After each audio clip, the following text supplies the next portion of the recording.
This episode of Distractible is presented by vitaminwater. Some drinks are fun, some are functional, but vitaminwater said, why not both? There is nothing more refreshing than like a nice vitaminwater ice cold sip in the heat. I only drink zero sugar drinks, so of course I'm a fan of the zero sugar rehydrate pineapple passion fruit. I'm a big pineapple guy. Pineapple good. Born in New York City, built for people who work hard and play hard. Grab a vitaminwater today. Copyright 2025 Glasso. Vitaminwater is a registered trademark of Glasso. Good evening, gentle listeners or watchers, and welcome to Distractible.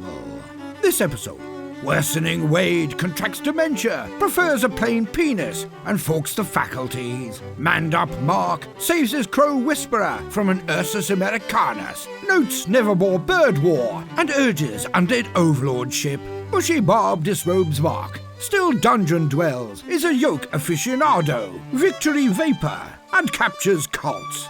From missing wheels to starfish cosmology. Yes! It's time for I See Two Paths. Now sit back and prepare to be distracted and enjoy the show. Hi everyone, welcome back to Distractible.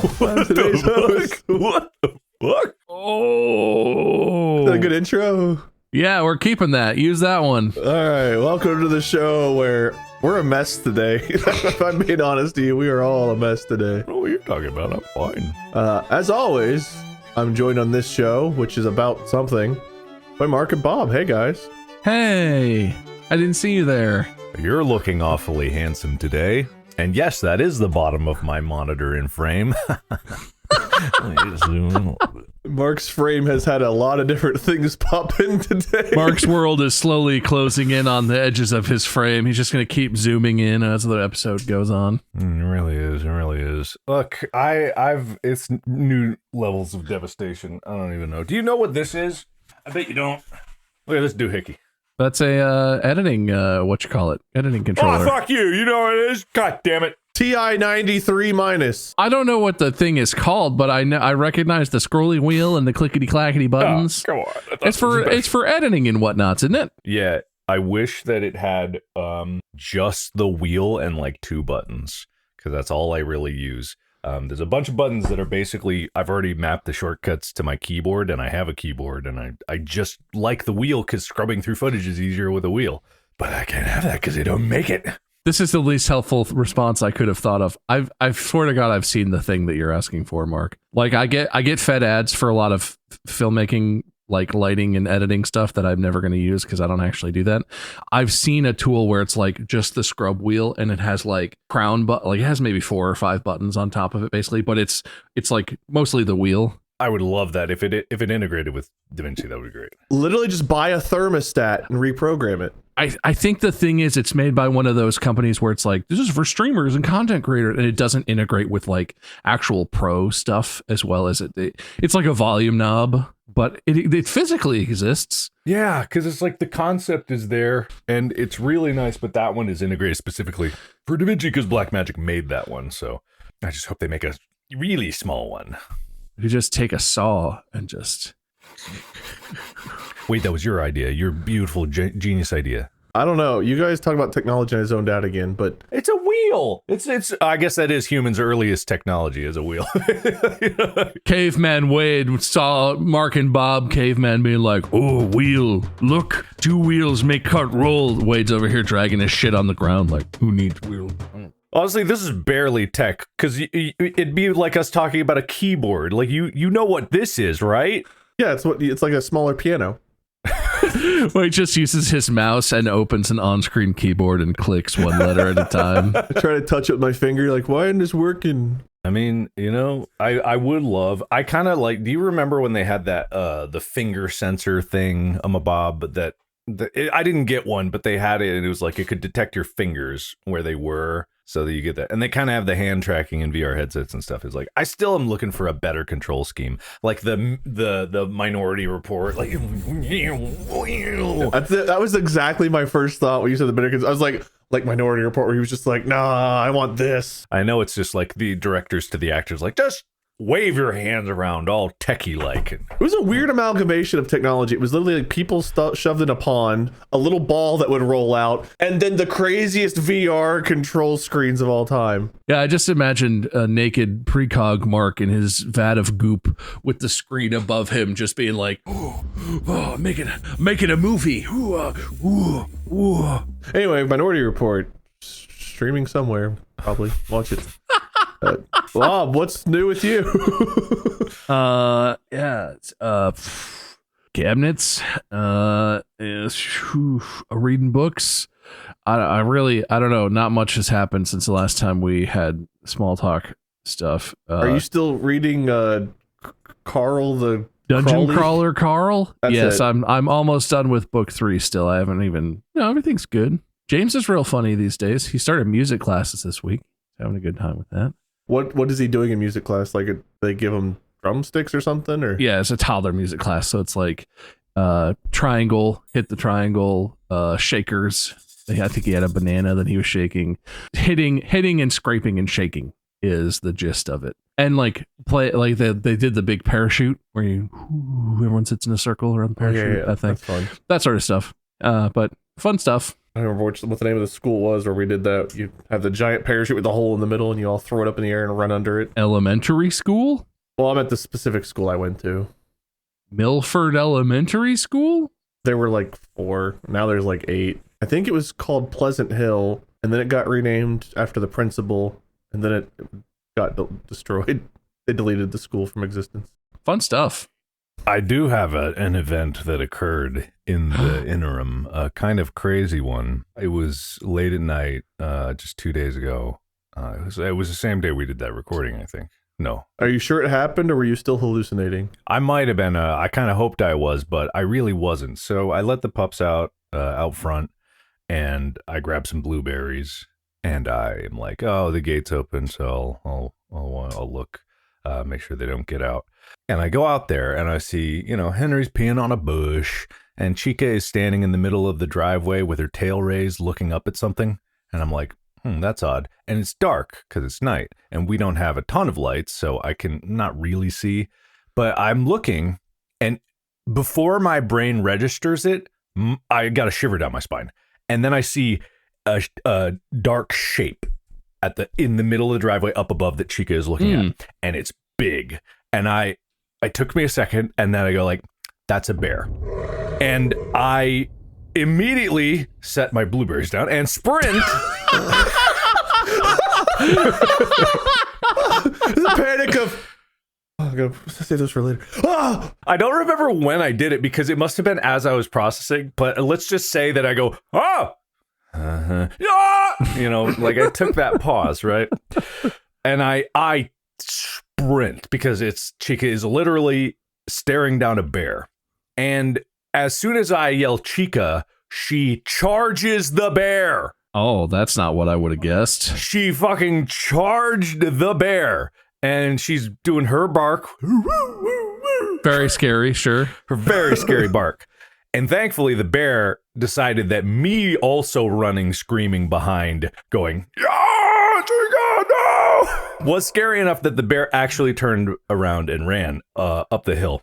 And I'm like, okay, I got to throw down with the bear. I was like, I don't have my bear spray. I don't have my boar spear. You don't have your blueberries. I didn't have my blueberries. You're right. And I didn't have the knife I usually keep on me at the time. So I was like, all right, I guess I'm going hand to hand with a bear. Here we go. Because I would do that for Chica. I would throw it down. I was about to let anything up, but I was worried that it was going to run off and she was going to run it and I wouldn't be able to keep up and then I wouldn't be able to help. But thankfully, it got chased up. And then I got Chica inside, and Henry was so scared because he didn't see the bear. He only heard me yelling and then Chica barking. So he's like super confused, looking around. So I get them inside, and the bear went up, and it's somewhere there. Like a minute passes by, and then I see headlights at the top of the driveway. Amy got back home, and I'm like, oh shit. She doesn't know that there's a bear literally right there. Oh, God. But she shouldn't get out of the car, right? So I look from the door and I see her get out of the car, pick up a package, and then I'm like, shit. So I grab a stick and I grab a light and I just start running up. I'm like, ah, you're gonna get mauled by a bear. But thankfully she got it back in her car and she said, I was just listening to music the whole time, just like, I'll get this package done. You know, I was like, there was literally a bear there too. It's like a horror movie. You know, they pulled up with their music guy, which is like, It was exactly like that. You look around for the bear, you don't see it. She pulls the car further in the driveway, then in the back seat, you see the bear's head rise up. the car starts driving away while Amy's picking up the package, and the bear is just like, oh, yeah, I can't believe that worked. The bear hid in the box. Amy's like, wow, this is a heavy package. What's in the box? What's in the box? What's in the box? Well, my thought is actually, I'm glad that she didn't get there a minute sooner because her car would have boxed in Chica the bear and the car, and I think it would have climbed over a fence, but it was like my adrenaline had never been higher than those 5 minutes. It was crazy because it was like the initial Chica is going to die in a fight to a bear, and then get Chica inside, then turn around, see lights at the top, like Amy is gonna die to a bear. I'm sure you got him, but just the way you told it, I just like to imagine Henry's just standing at the bush, just like, oh, what's Mark doing? Fuck, that's crazy, man. That was, and like you're inside yelling at Amy, and Henry's done, and he's just like, oh, Mom's home. All right. Thank goodness, there's this crazy guy yelling. The bear's in the woods twirling its bear mustache, like, I'll get them next time. I think it was the same bear that I scared off the other time. It wasn't that big. It's a black bear. Still very dangerous, you know, but usually they're a bit more skittish. Yeah, I think you'd have trouble in a one-on-one with the bear. I don't want to bruise your ego too much, but even a small bear seems like a lot to handle. Yeah. It's like this bear was probably like, if Chica's like 75 pounds, I believe it would be about a 175, 200 pound bear, something like that. So not the biggest that you can get, but, you know, sizable and still dangerous wild animal. So, but Chica scared it, or the combo of me and Chica scared it. So that's a hell of a thing to have had happen. And it's one of those things where I was sleep deprived, so I'm like, am I hallucinating? Because I was hearing voices. I was seeing faces, and I was having full on hallucinations there. Mark, there's no bear. Yes, there is, Mark. Who do I trust? Why is the one telling the truth sound evil? Why That's what hallucinations will do to you. It's like to imagine the bear saw you and was like, oh, that dude's got blueberries. And then you set them down and came out, and he was like, ah, damn it. I'm not going to eat him. I don't want to talk to my neighbor. I wanted blueberries. Fuck, get out of here. Come back for blueberries later. Man, so much shit happens to you. You start pulling all-nighters, you start getting sleep deprived, and all this crazy stuff starts going on. Oh, what am I doing with my life over here?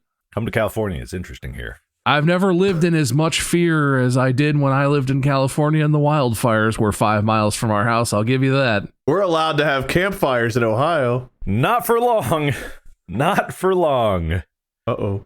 Yeah, I mean, it's been so hot here. I already feel like I don't know if I'd do that in my backyard. We got a lot of grass. We got a lot of grassy plants, a lot of brown, crispy stuff that is the kind of thing that likes to burn when embers fall on it.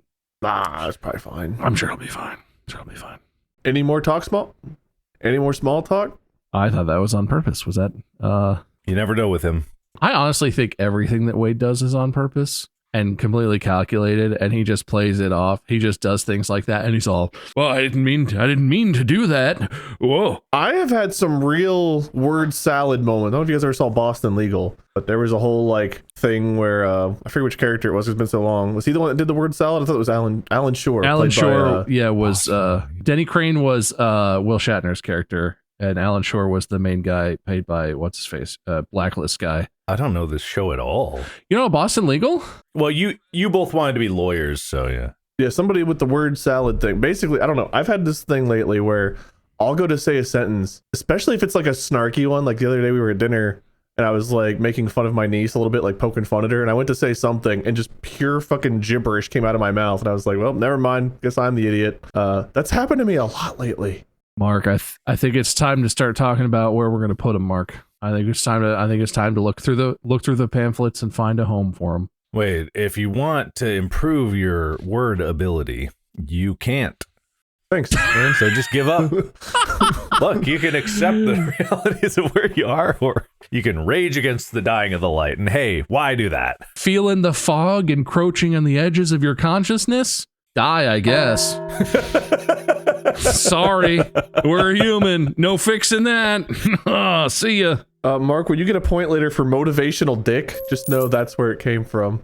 Oh, God, not the motivational dick. I find Mark's dick very motivational. I have to agree with that point. The dick of motivation. Is that the new Indiana Jones movie? Indiana Jones and the dick of motivation? It's actually an alien's dick, and it comes to life when you put it back where it goes. And it turns out taking that dick makes your brain explode because it was just too much for anyone to handle. Only if you take the really fancy looking dick. If you take the plain one, that's the one Jesus would have had. That's Jesus' dick. That was a different movie. Never go for the intricate fancy dick. Always go for the plain one. That's actually the porn parody Indiana Bones and the Holy Nail. The Holy Nail. What was it? The Legend of the Holy? I don't forget what the movie's even called. Who cares? Oh, Goblet of Fire. That's not it. It was some kind of drinky thing, right? It was drinky. Did you put your name in the Goblet of Fire? Indy, what have you done? This episode is brought to you by Rocket Money. I spend irresponsibly. It's not my fault. It's not the companies that I'm subscribing to's fault. It's no one's fault. I'm perfect. Do you know how many subscriptions you pay for? I don't. Probably a lot. Rocket Money is a personal finance app that helps find and cancel your unwanted subscriptions, monitors your spending, and helps lower your bills so you can grow your savings. So it found a Twitch subscription. I won't say who, but I was like their longest subscribed person ever. So they were just like, this guy who never is in my streams is like on a 74-month streak of subscription, and I canceled it. No! Wait, he's not going to have your emotes anymore. Oh man, you were my second longest. Sorry, man. Rocket Money found it out. Rocket Money's 5 million members have saved a total of $500 million in canceled subscriptions, with members saving up to $740 a year when they use all of the app's premium features. Cancel your unwanted subscriptions and reach your financial goals faster with Rocket Money. Go to rocketmoney.com/distractible today. That's ROCKETMONEY.com/DISTRACTIBLE. rocketmoney.com/distractible. Oh yeah, I gotta host an episode. Hey guys, welcome to Distractible. That was the small talk and us being ourselves portion. Now I get to put these two to the never mind. See what I mean? I feel like that's on purpose. I don't believe you. I feel like it's on purpose. It's a scam, Mark. He's running a scam. We've done a couple episodes where, or at least one episode, where we did like a how-to, and it was getting dumber. We would like give instructions, give worse instructions, worse. This time it might be similar, but instead of the descriptions getting dumber, I'm just going to kind of give you guys weirder and weirder how-tos, and you're going to tell me how to do it. You're going to give us how-tos, and I'm going to give you a prompt, and you're going to describe how to do it. Oh, okay. We are WikiHow. Let's start with something real simple. Who goes first? I'll flip a coin. Tails is Mark. Great. So Bob, you'll go first. Okay. You flip the coin. I think I just scratched my microphone with my coin. It's fine.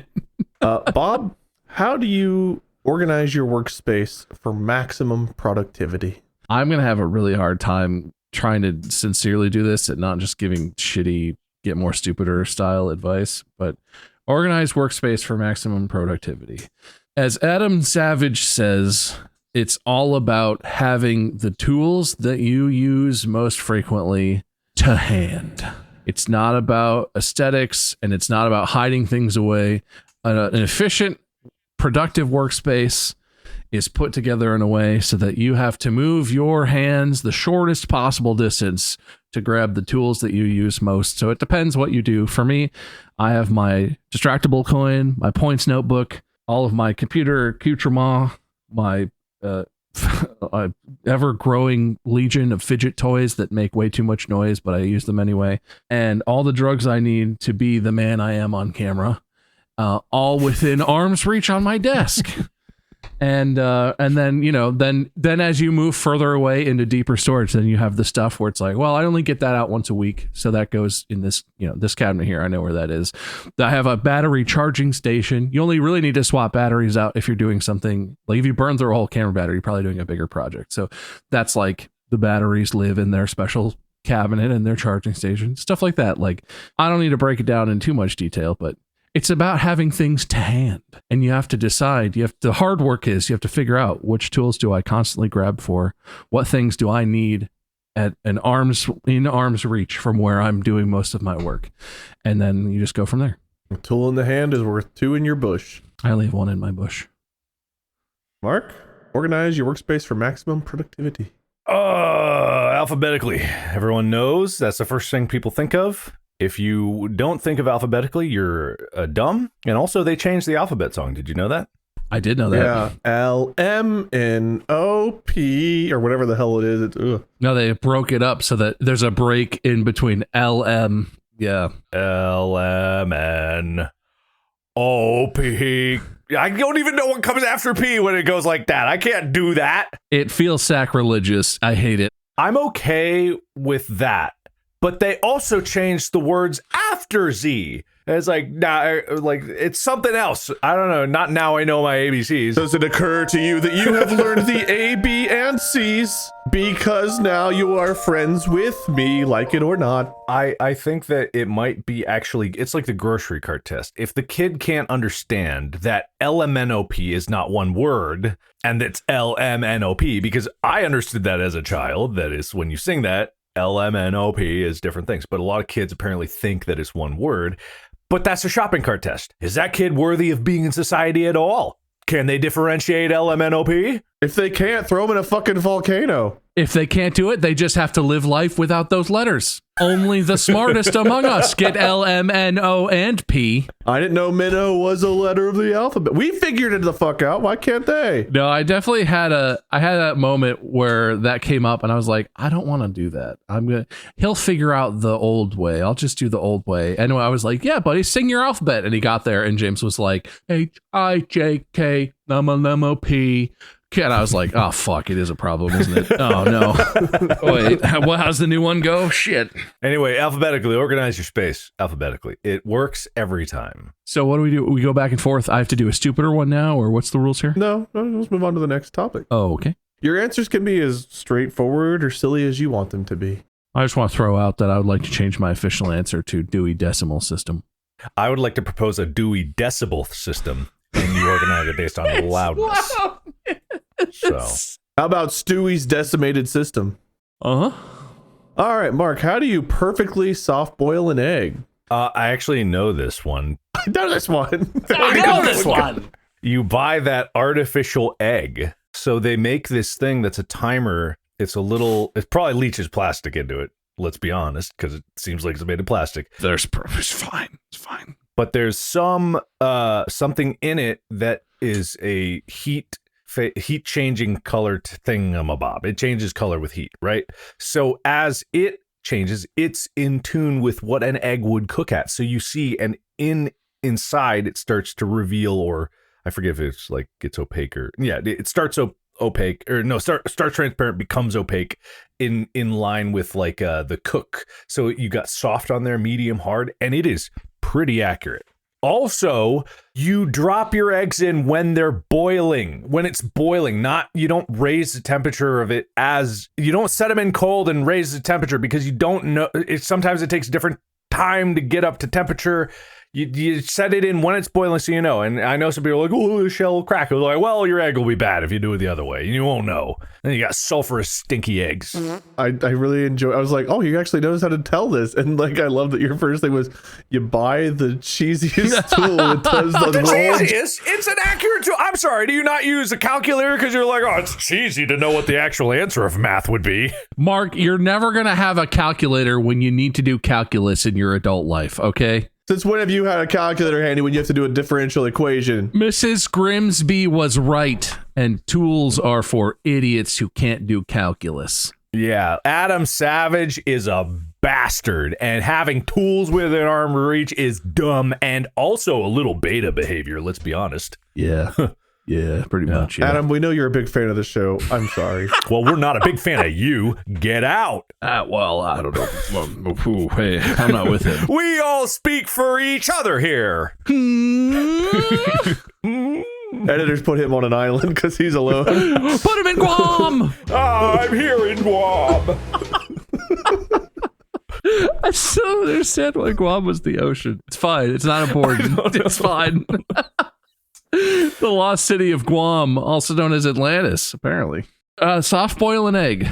It's even easier. You still need a tool, but you just need a tool that could do time stuff. It's 6.5 minutes. Hard boil, like Mark said, don't put your eggs in cold water and put them on the stove. Get the water to a hard boil, eggs in, 6.5 minutes, straight out of the boiling water into an ice bath. Boom. Perfectly soft boiled. It depends on your elevation, but unless you live on top of fucking Mount Everest or something, it's between 6.5 and 7 minutes. And once you do it once, you'll know if you need to add or subtract like 5 or 10 seconds from your thing. For me, it's 6.5 minutes. Boom. Perfect. Nailed it. I forgot about the ice bath. That is a crucial part of it. Yeah, because otherwise you never get soft boiled eggs. Because if you take them out and you just even if you take them out of the water and you just set them on the counter, they're so hot that they'll just turn into medium or hard boiled eggs on their own anyway. You gotta shock them. You gotta stop those bitches. And that helps with removing the shell. Have you guys seen the trick where before you hard boil your eggs, you hold it and on the fat, like, there's kind of like a wide end and like a skinny end. On the fat end of the egg, you just like tap it with a spoon and it doesn't break the outer shell. But if you tap it in the right way, it'll do like a little like a little pop. And that has something to do with an inside structure of the egg itself that will make the shell remove even more cleanly when you then boil it, then ice bath it, then try and peel it. Oh. It's weird. I saw it on like TikTok and I was like, that doesn't work. And then I tried it once and it actually works. And it's really, I don't understand what it is, but it works. I know that there's a ton of different methods to peel an egg, but also I don't know why, but I've never had trouble with it. Probably because I don't know. My mom is really good at peeling eggs. Like she gets almost perfect every time, no matter which way. And she'll just like randomly throw an egg in a pot. It'll come out perfectly boiled. She'll be able to like one-handed take the shell off, and then it's like there's an egg. And so I kind of learned from her. And one of the other things is like once you start a crack, have a small stream of water and have the water pour right onto the crack so they can get under the layer, because as soon as it gets under the layer, that can help separate it on yada yada. That's a good tip too. And if you're really inept with your hands, if you take a small Tupperware and put a little like a 1/4 inch of water in it and put the egg in, you can literally just shake the egg in the water and open it after 10-20 seconds and you'll have an egg. The only danger is it might rupture the white a little bit, but if you like don't want any effort, that also totally works. That's pretty cool. There's a physical phenomenon, and I forget what it's called, but there's a difference between how things crack or interact or cut in air versus in water. Like I forget what the experiment was. It was something like a knife, or I'm sure it has something to do with fluid dynamics and yeah. It's something about how water's incompressible, surface tension, something. Yeah. So it like keeps whatever the shockwaves in the material or something like that. I don't remember what it is, but there's something about water itself. Well, now everybody can make soft boiled eggs. I forgot about the ice bath thing. I don't do eggs like that a lot, but I remember I feel like my family filled like a sink with water and put like ice and stuff in it. And just if you want soft, you need the ice because it needs to stop cooking. It has to. Yeah. All right, Bob, I think you're first this time. I feel like we're just giving really good advice this episode. I feel like this is a valuable episode. How do you befriend a crow? Peanuts. Crows love peanuts, and it's counterintuitive, but what they really respond to is you get shelled peanuts or you take them out of the shell and you gotta try and huck them and bounce them right off their forehead. And it's not like a power dynamic thing or anything. It's just they really respect that. This is why Ethan will never befriend crows. It's one of his greatest failures as a person.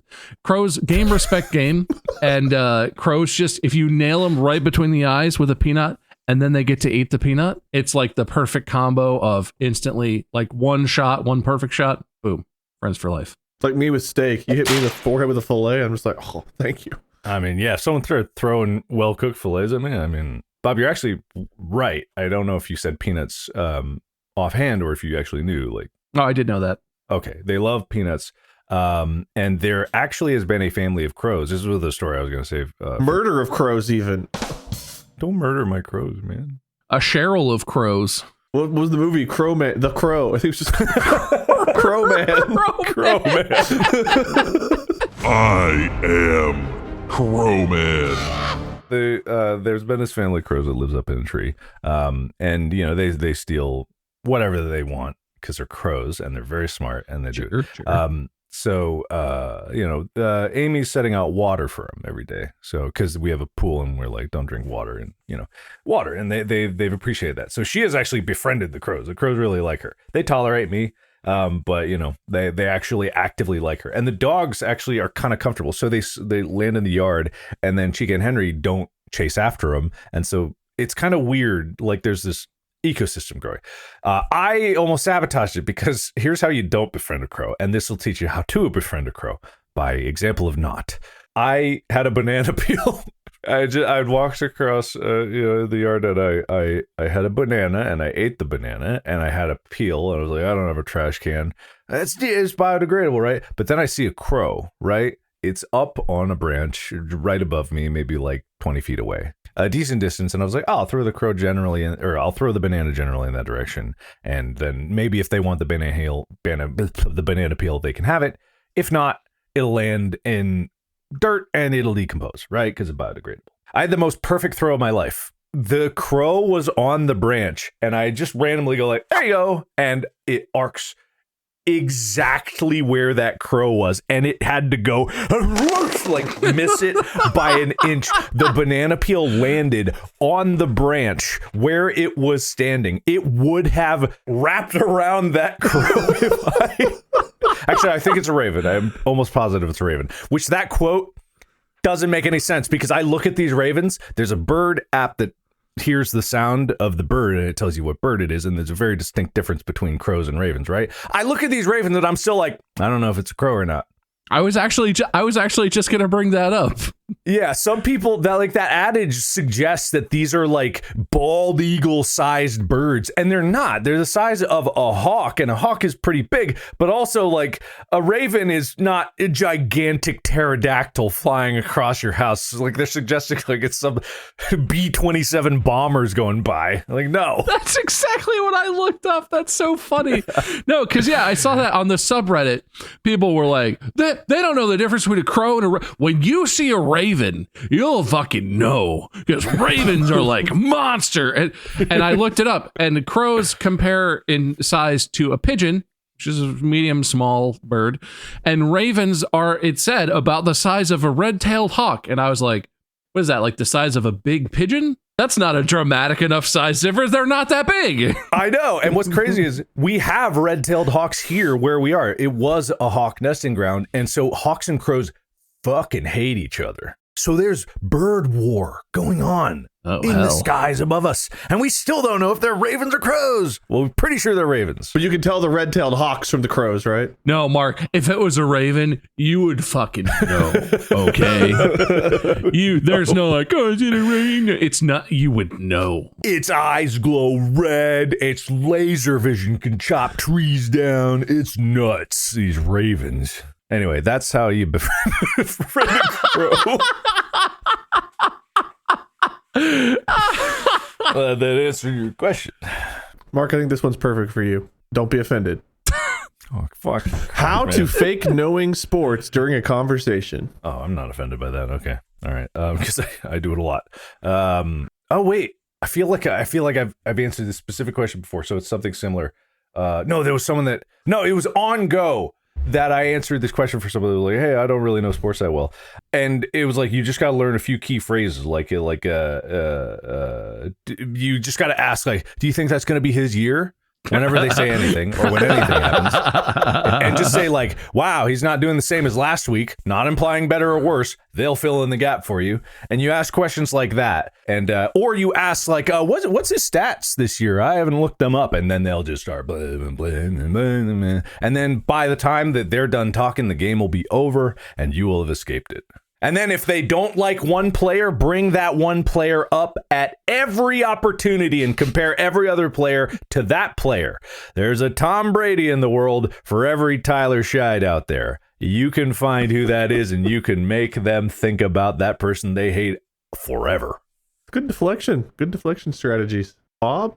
I don't disagree with Mark's, I guess, but mine is if you find yourself in a situation where you hang out with a lot of sports people on a regular basis, and this is a thing you need, all you need is one news story that anyone, even if they don't care about that specific sport, will know about and will have strong hot takes on. Like, for example, right now, all you need ready to go, and honestly, it's an interesting thing to follow anyway. So like it's fun, well, I don't know if fun's the right word, but it's interesting to read up on what's been happening.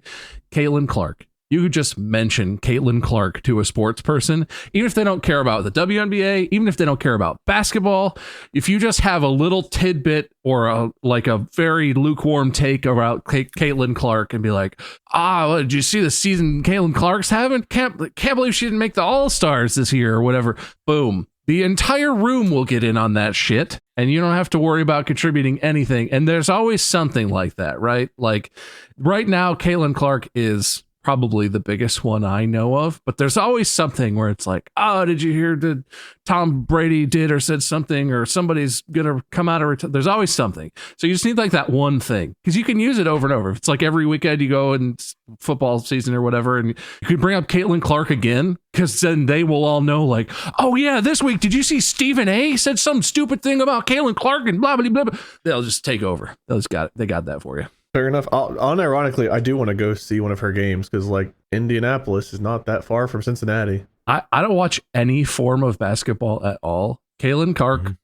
Clark highlights are wild. Literally, she's just like running and at half court, and we'll just be like, whoop, whoosh, 3 points. Like, what the fuck? I didn't know you could shoot from that far away. Jesus Christ. As someone who hasn't watched a lot, I don't know what it is about her that has like made the WNBA and like, women's college basketball kind of like blow up. But like, as someone who's never really consumed a lot of it, I want to go to a game and watch, like, especially one where she plays as Angel Reese. I forget what team. Yeah, Angel Reese, and she on Chicago. But like, I want to see one of those games. Yeah.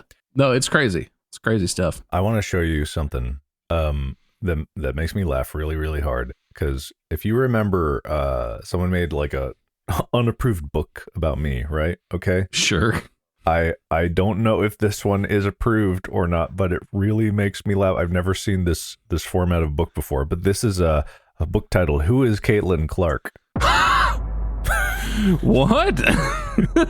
It's if for those that are listening, if you look up the #1 New York Times bestselling series, "Who is Caitlin Clark?" It's by Mary Jo Borzilleri, spelled exactly like it sounds. I mean, it says #1 New York Times bestselling book, so it must be sanctioned. I don't know, whatever, permitted. It must be. I've never seen this before, and as a guy who puts my head on bodies for thumbnails almost all the time, really funny to me. That's a big head. Bob, how do you become king during a zombie apocalypse? I see two paths.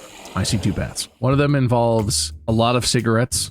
You need to control the cigarette supply. You need to have all the cigarettes. And the other one involves convincing everyone that you can talk to the zombies. The cigarettes one, I feel like, is pretty obvious. That there's always something, and it like in a post-apocalyptic world, everyone's like, I need a smoke or a drink or something, right? Like, there's always something. That's just like, if you control the flow, you control the power, you become the one in charge, sort of deal. That's so smart, because you can stockpile a lot more cigarettes than you could like bags of food. So you just pilled a bomb shelter with nothing but rows and rows of vape cartridges, rechargeable ones, cigarettes, all the vices. A vape that's just photovoltaic cells on the outside, so as long as you set your vape out in the sun, it recharges, and you can vape vape anything, man. I have liquid, Greg. Can you vape me?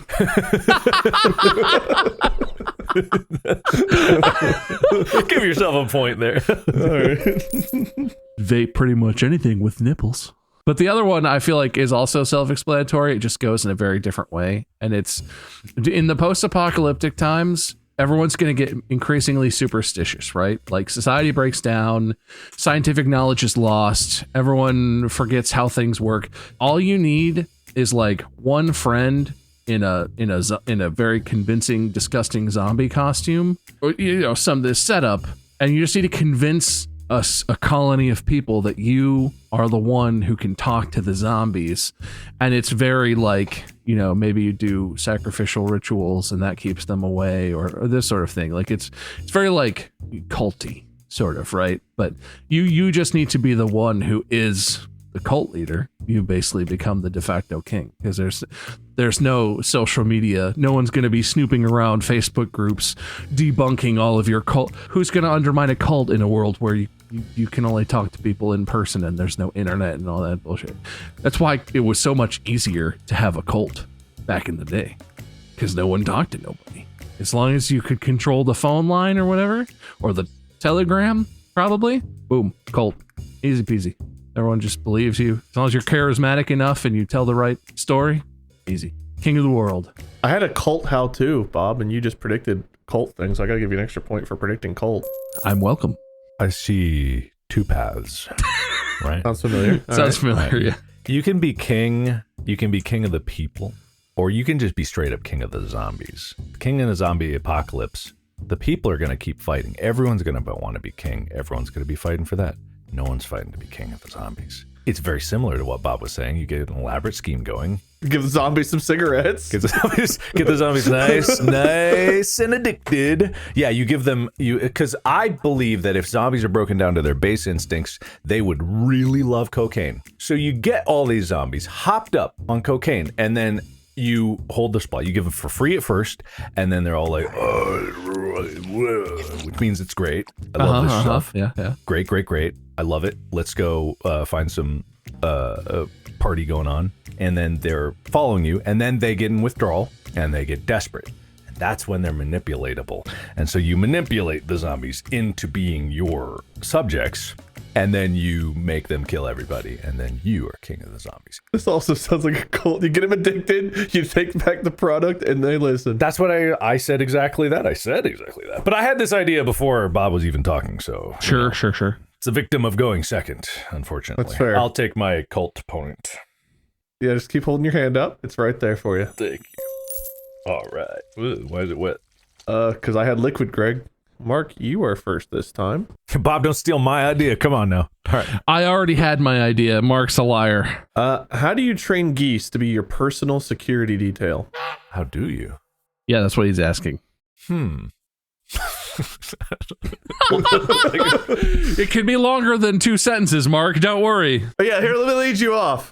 I needed geese to be my security detail. All right, so let's list what we know about geese, right? Geese, they long neck, stripe around it. They got a choker, beak, wings, kind of black and gray thing going on there. They travel south for the winter, so they're only going to be reliable half of the year unless you are relocating. Canada. Okay. Canada. I'm with you. Canada. Uh-huh. Move to Canada. There's geese there. Final answer. I'm holding up my thumb for people that are listening. Move to Canada is how to train your geese to be your personal security detail. All right. Bob, don't steal his idea now. I had this idea before Mark said anything. Okay. Where are geese? You know what's right next to Canada? Alaska. Oh. No. Mine is even easier. You don't have to move anywhere. All you have to do is make 12 easy payments of $39.99, and you can get yourself a full set of my How to Train Geese to Be Your Bodyguards DVD training video set. It comes with practice billy clubs and high visibility jackets and goose-sized security hats. They love those. And it's a 300 video series. All you have to do is get the geese locked in a room with the TV and play them in sequence, and they'll go from random wild geese that you gathered up at your neighborhood pond all the way up to the most highly trained personal security force anyone could want in the entire world. There's one other part of it. You do have to offer healthcare. Harder and harder to do in this world. Yeah, no, it's funny. You'd think they're all wild animals and they're from different places consistently across the board, except for one group in Canada. All of them ended up hanging up on you have to offer us comprehensive health care or we're gonna take our services elsewhere. So that's an important part of it. But the DVDs are really the main thing that you need. And it's 12 easy payments of $39.99.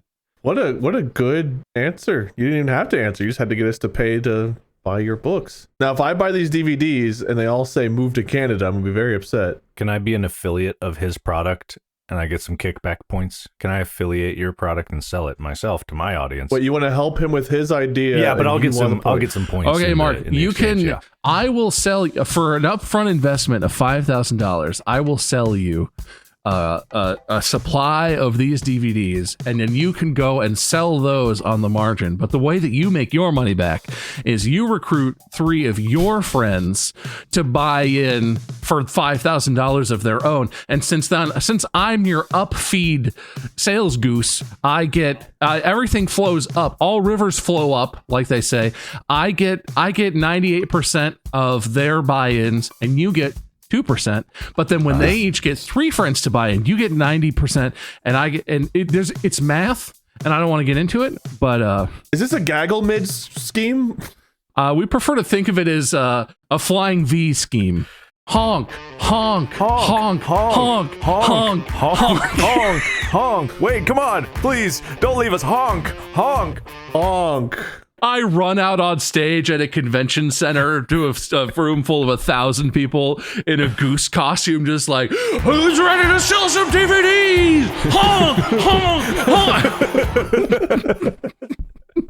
Anyway, that's all you need to get your goose security force off the ground. It's a very good product. Bob, you're up first here. How do you properly motivate your houseplants?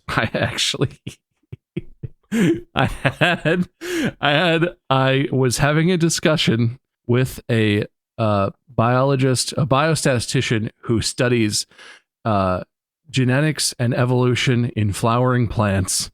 We were having a discussion, and the question came up of like, is it true if you like play music for your plants or like sing to them, is that good for them? And he was like, actually, probably it would be best if you just like gently like tap them or like flick them every once in a while. They respond to that.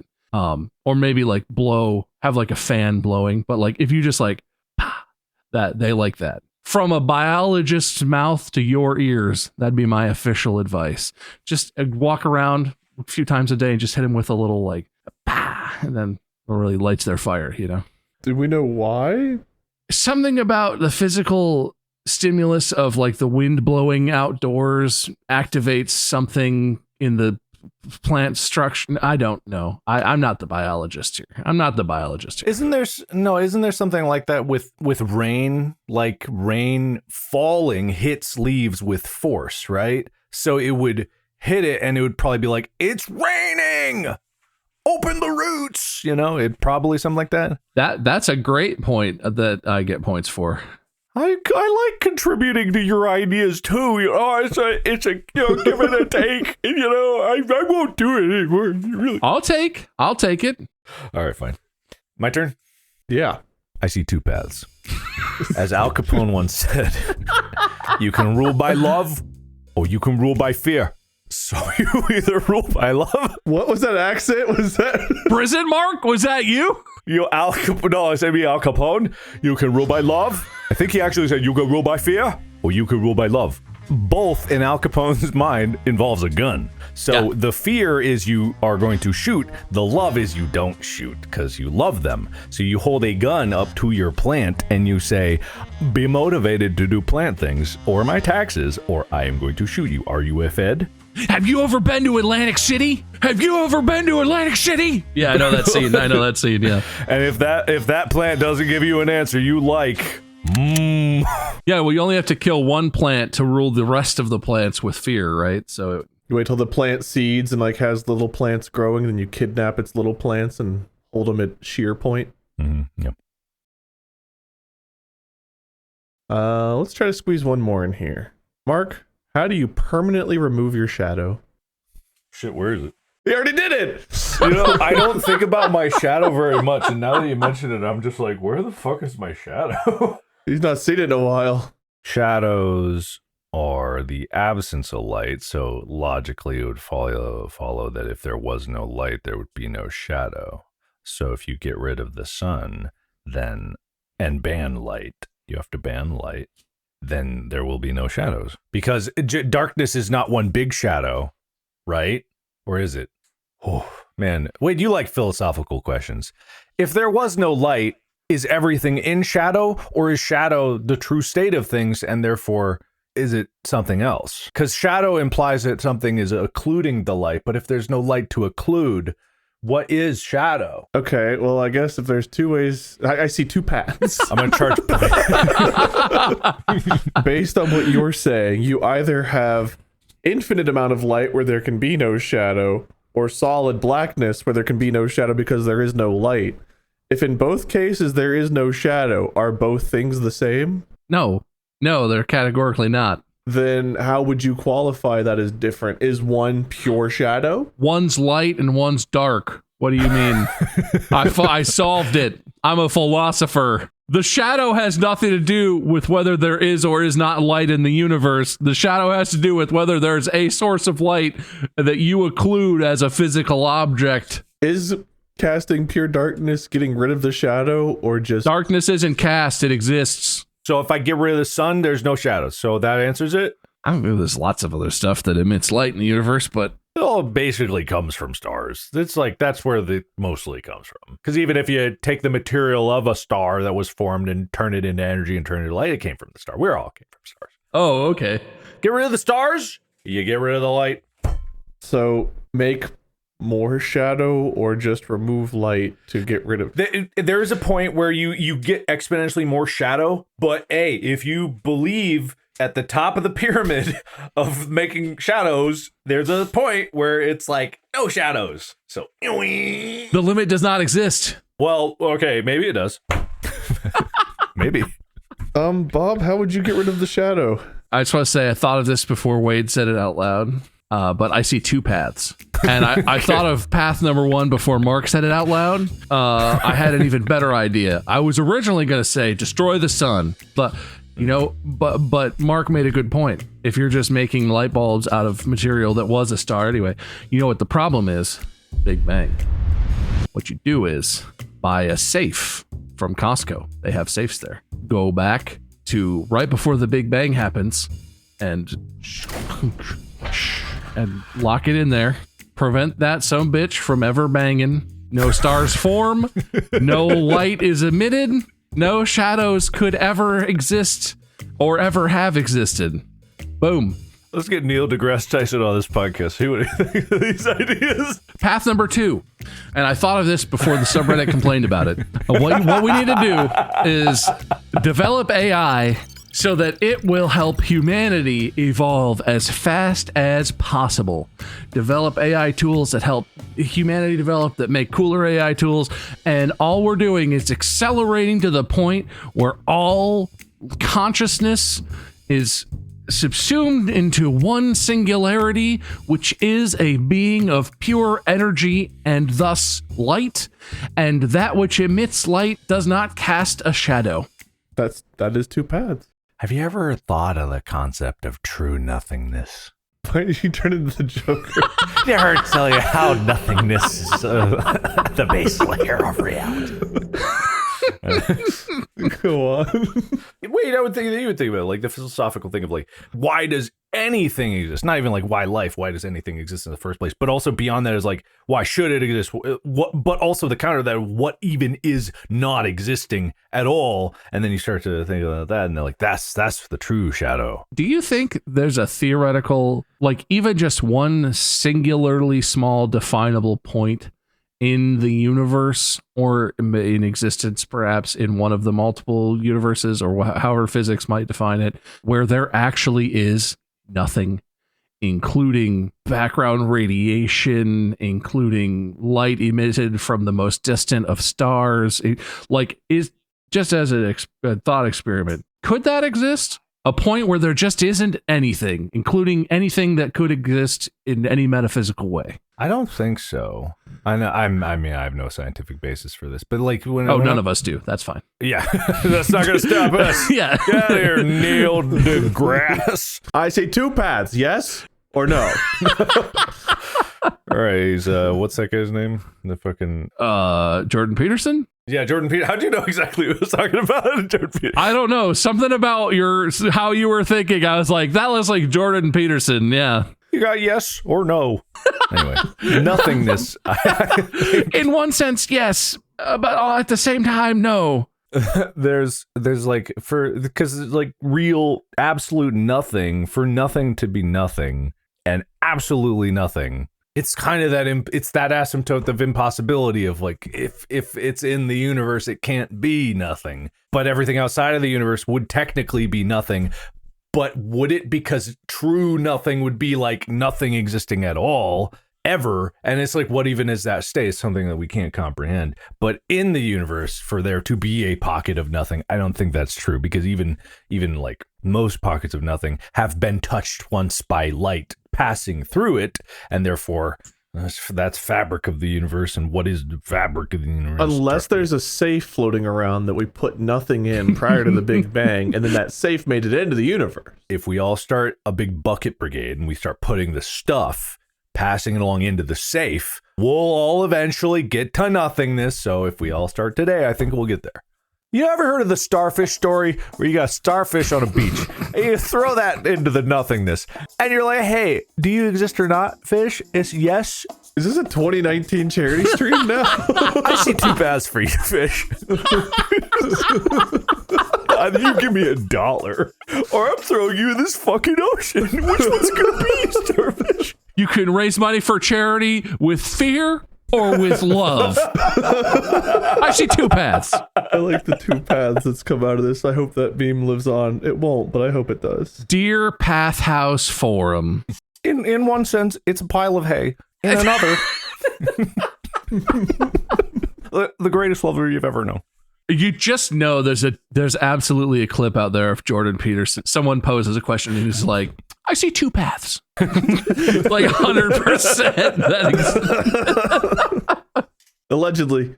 All right, let me go through points. I think that's what we're doing now. We're doing points, then we're doing the other thing. You do whatever you want, man. But well, actually, I'll start with me, I guess. I'm the easy one. All right. I have 1 point for I have Liquid Greg. Can you vape me? Bob, you have points for Musical Baby. What's in the box? Coin flip.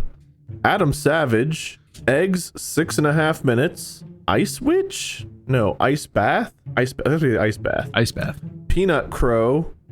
Did the Bob mocking voice. Tony Stark scraps in a cave. The Cigarette King. Cult prediction, which I actually didn't even do the cult one, but you predicted I had it on the list. Caitlin Clark. Geese Book of Information. Light versus Dark. AI. Flick Your Nuts? No, Flick Your Plants. Do I get any points? Jesus Christ, how many points you get? I'm sure you got a lot of points too, buddy. 2 paths. I got the I see 2 paths point. There's a lot of points for 2 paths. I'm not gonna lie, Mark has more points for 2 paths than you do, even though you originated it because he did the callback like twice, but I brought it back, so I was the first callback, right? Oh, Mark accidentally pieced himself away, editors. Mark needs to be invisible now. That's gotta be a rule of the next council. If you ever make this, you have to just, your camera has to disappear. If you happen to do this for some reason, you peace out. put universe in a safe. Bob, that's a total of 18 points. That's enough to win, unless it's not. I see 2 paths. No more points, but I liked it.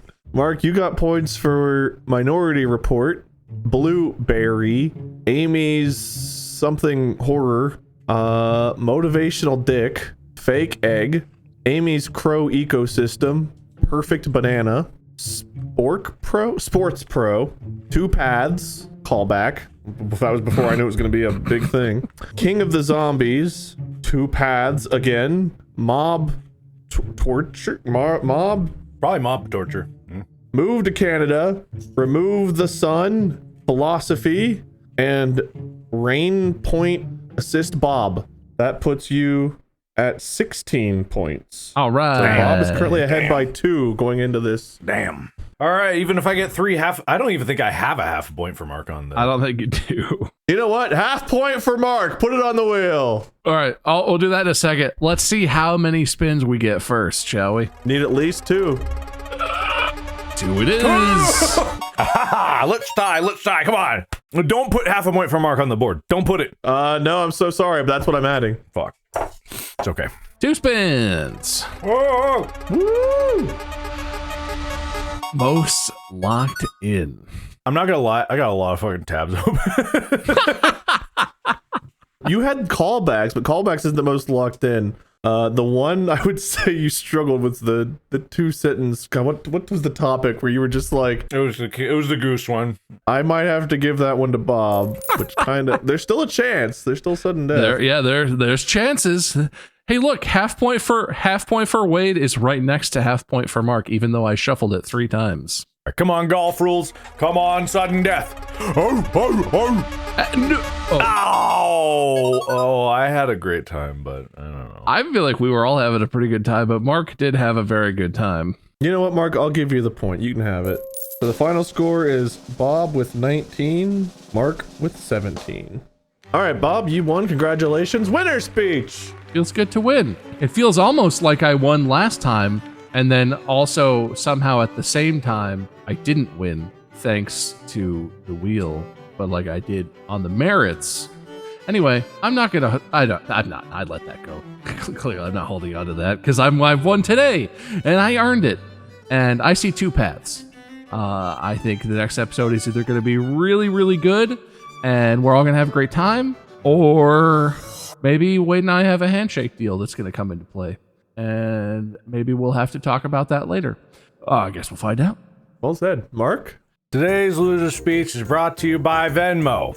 So you probably heard of Venmo, but did you know that Venmo is more for paying friends behind everyone's back to try to bribe them for a win? It's true! With the Venmo debit card, you can spend your balance in so many ways. Like, Wade, I could send you a bunch of money because you're such a good friend to me. A little late on that. A little late. Okay, sadly for me, I can't Venmo my way out of being today's loser. So, yes, I didn't do my best at some of those answers, but hey, there's only one path for me. I want everyone to post videos of themselves crying on the subreddit. Flood it with tears. Subreddit defend me. Once again, loser speech brought to you by Venmo. You won't be crying with Venmo's new debit card. Whatever your thing is, you can pay for it with the Venmo debit card. Visit venmo.me/debit to learn more. Venmo purchase restrictions apply. The Venmo MasterCard is issued by the Bancorp Bank N.A. Pursuant to license by MasterCard International Incorporated. Card may be used everywhere MasterCard is accepted. I didn't read that any faster than I normally would. That was that was just kind of mumbly. Yeah. Venmo purchase restrictions apply. The Venmo MasterCard is issued by the Bancorp Bank N.A. Pursuant to the license by MasterCard International Incorporated. Card may be used everywhere MasterCard is accepted. Well, good shows. Bob will be hosting the next one. Appreciate you, boys. You can follow Bob at MySkirm, Mark at Markiplier, me at Minion777 or Lord Minion777. Merch soon. We'll find out whenever someone else says something about it. Until then, podcast out.